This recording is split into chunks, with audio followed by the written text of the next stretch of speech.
Hi, my name is Miran Issa. Today I will tell you what is happening at this time with the US markets. US stocks had their best day in 2 weeks on Tuesday, offsetting some of the recent losses as appetite for risky assets returned after 3 days of sell-offs. The S&P 500 index rose plus 1.8%, its best day since December 7, after it closed the worst 3-day stretch since September on Monday. The recent sell-off was caused by concerns about the impact of Omicron and rising inflation on the global economy. 9 of the 11 market sectors rose, led by energy shares, plus 2.6%, consumer discretionary, plus 2.5%, and technology, plus 2.5%, while consumer staples and utilities stocks closed down by minus 0.1%. Nasdaq 100 rose by plus 2.3%, which was the best day since last Wednesday. The Dow Jones Industrial Average Blue Chip Index jumped by about 560 points, or plus 1.6%, which was its biggest daily percentage gain since December 6. It overtook the main Russell 2000 indices with a result of plus 2.9%.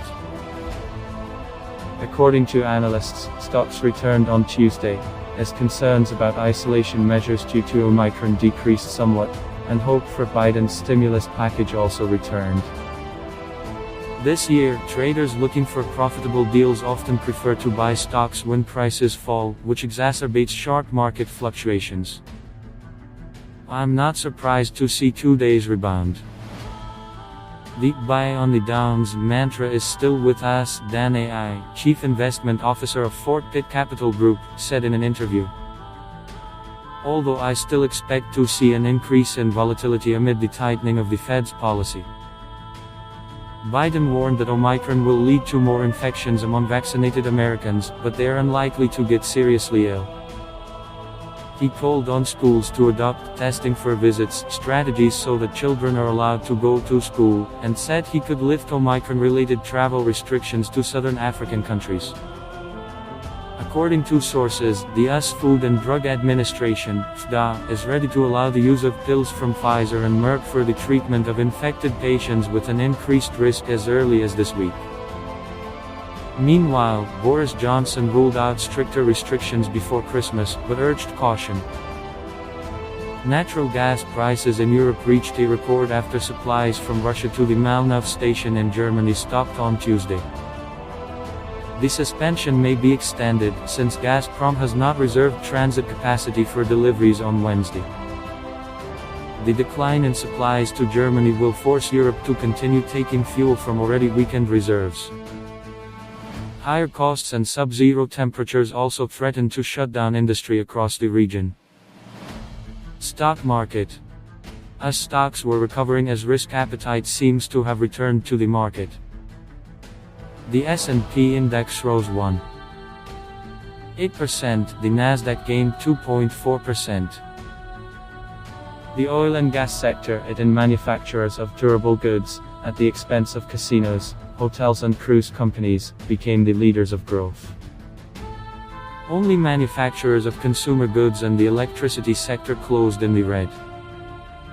Micron Technology shares jumped 10.5% on optimistic forecasts. Chinese technology papers showed a rebound, especially worth noting Web, which soared by 6.7%. Brent futures rose 3.4% to $73.98 per barrel. Gold lost 0.4% to $1,787.52. The ARTS index added 1%, the Moscow Exchange Index strengthened by 0.7%. The ruble was trading in the range between 73.72 and 74.12 against the US dollar.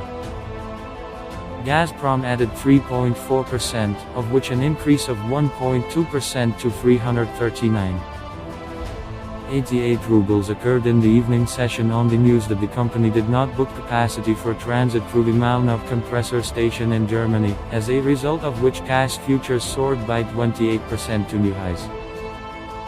Lukoil closed unchanged after rising 1.8% during the day. Rosneft added 1%. Novatek gained only 0.5%. Beat grew by 0.7%. Dient rose by 1.4%.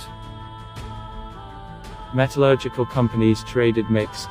Norilsk nickel minus 0.4%, Rusal plus 1.3%, Sevastol plus 1.9%, MEMC minus 0.35%, Elam minus 1.8%.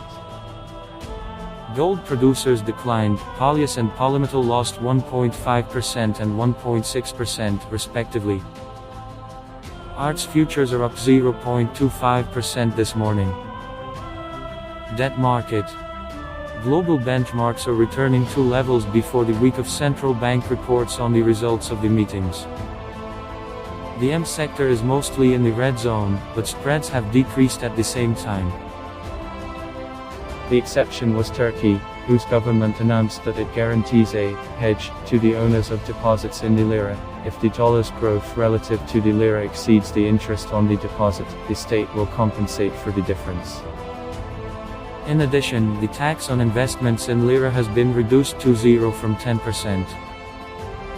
The government has also increased the amount of co-investment in pension programs from 25 to 30%.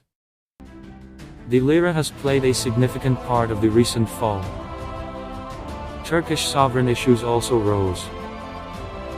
High-yield bonds traded mixed. Amex announced the results of the tender for the redemption and exchange for a new issue with maturity in 2031. The volume of short-term securities submitted for exchange was small, mainly bonds maturing in 2027 and 2030, and among long-term securities, maturing in 2047. Amex 50 showed an increase of 2.5 figures.